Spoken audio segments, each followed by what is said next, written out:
klasiska situācija jāatceļās, jāiet no rīta uz bērndārzu. Bērns saka, ka ne, viņš negrib iet uz bērndārzu, ka tur nav forši. Un vecāks sāks skaidrot, ka ne, tur ir jāiet uz bērndārzu, jo man ir jāiet uz darbu, un tur ir jāatceļās un jāģērbēs.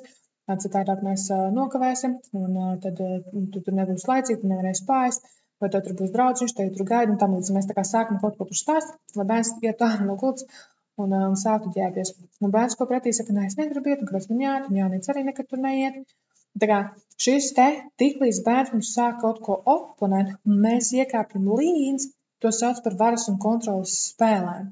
Arī tad, kad, piemēram, mēs bērnu sākam ģērbt, un bērns tā kā sāk tur spītēties pretī, un mēs sākam tur arī spītēties pretī. Un tā kā viņa šī bērna pretošanās tam procesam un cenšamies panākt, lai mēs viņu nokontrolētu, mēs esam tajā varas un kontrolas spēlē.